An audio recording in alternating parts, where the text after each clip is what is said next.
Buenas tardes, compañeros. El día de hoy vamos a hablar acerca de la unidad 4 y la actividad 7 y 8, que es acerca de una sentencia.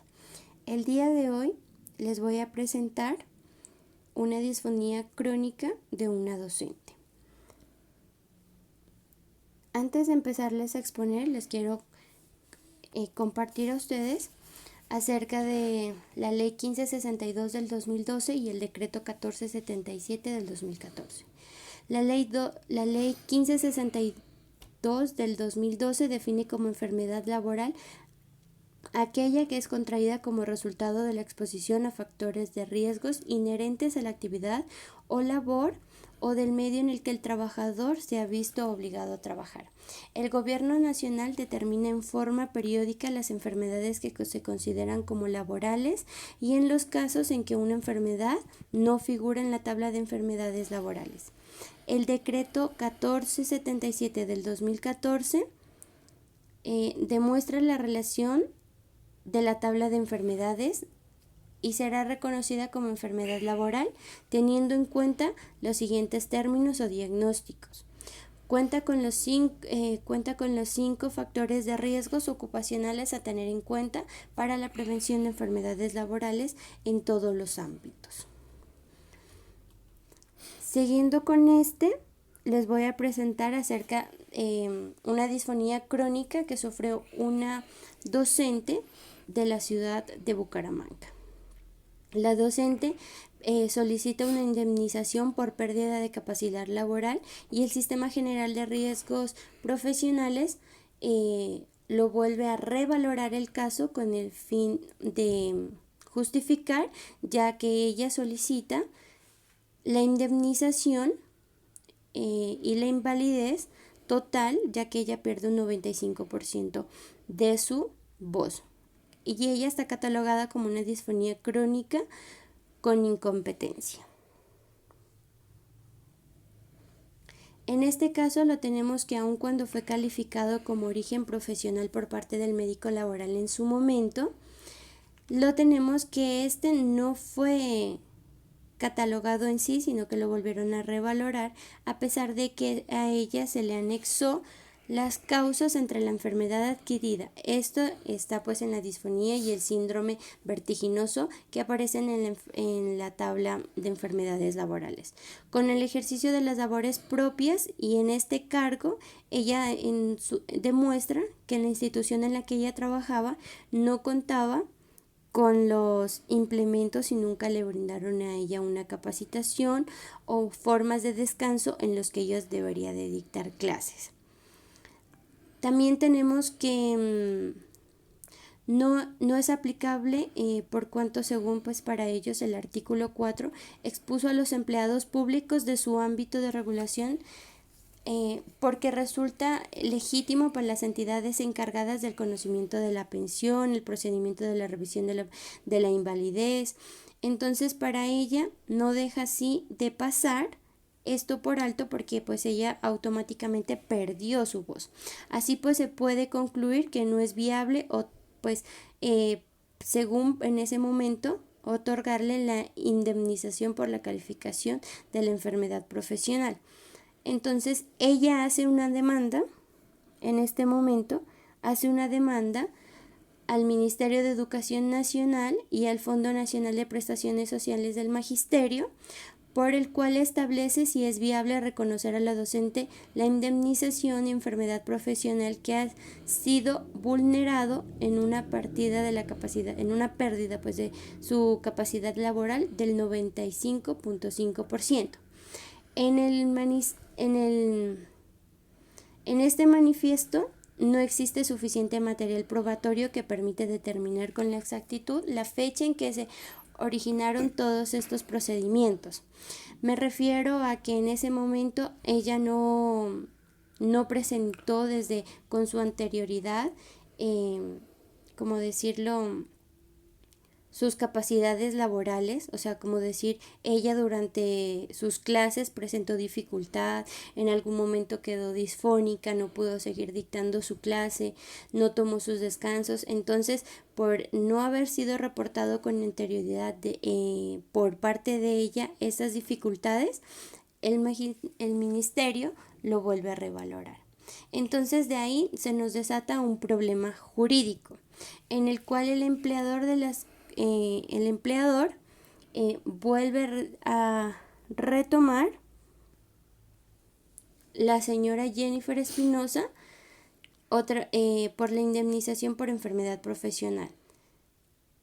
ya que ésta la perjudica y ella se encontró laborando en la institución de su momento educativa en el municipio de Bucaramanga. Bajo este contexto, la primera importancia a la cual le debemos de dar es la indemnización de la pérdida de la capacidad laboral como docente y del Sistema General de Riesgos Profesionales, como es el caso.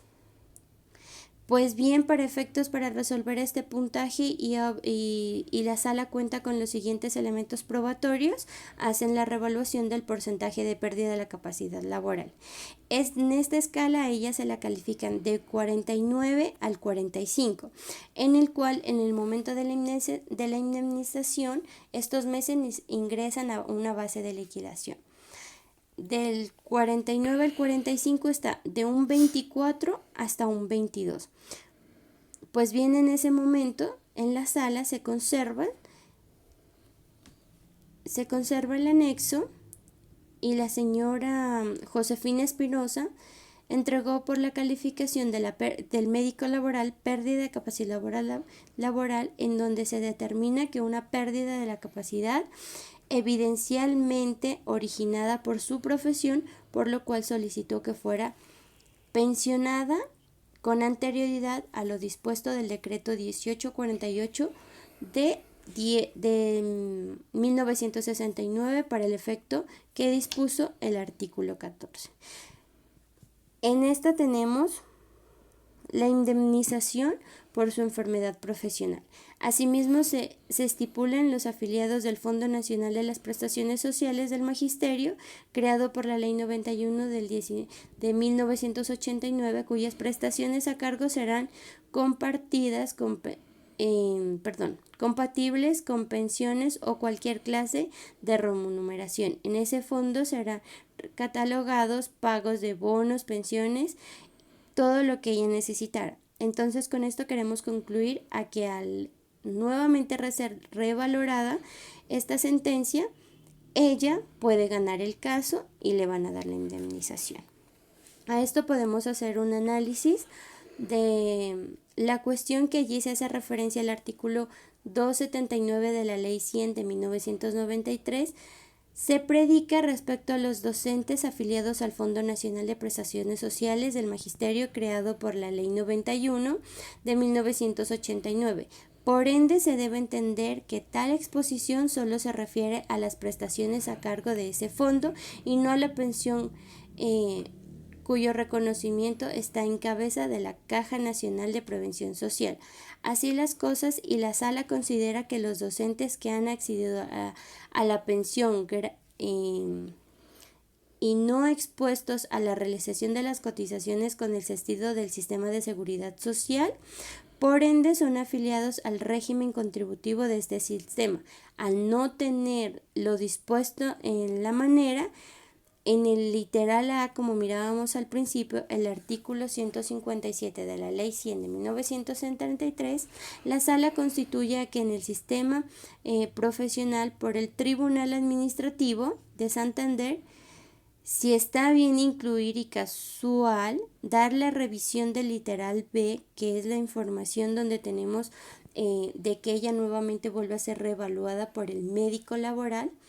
Entonces en ella tenemos que la señora Jennifer Espinosa se dio a un lugar referido a la caja pagando una mesada,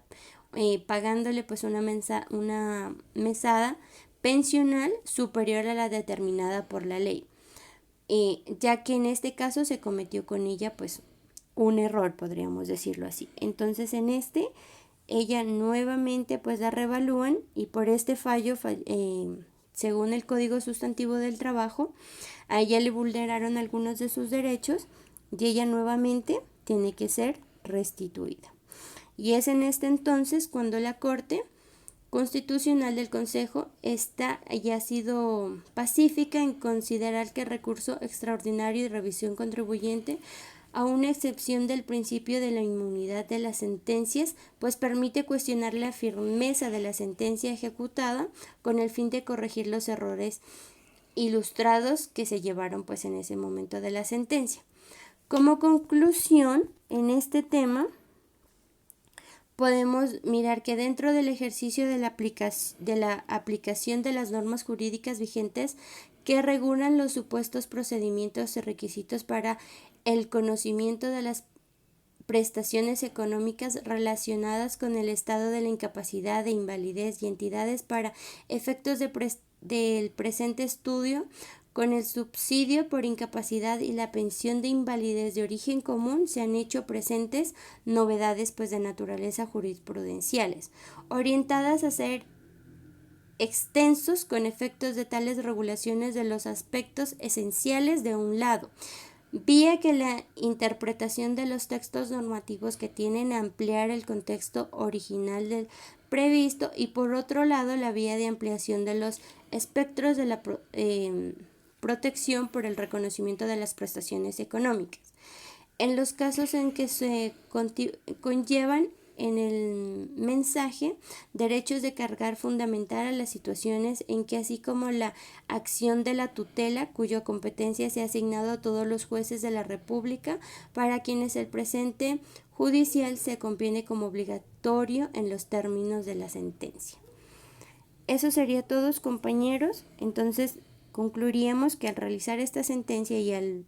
velar por nuestros propios derechos, si en algo se nos está fallando o en alguna falla podemos hacer nosotros, podemos tutelar esto y de esta forma se harán nuestros derechos viables. Eso sería todo, que tengan una feliz tarde.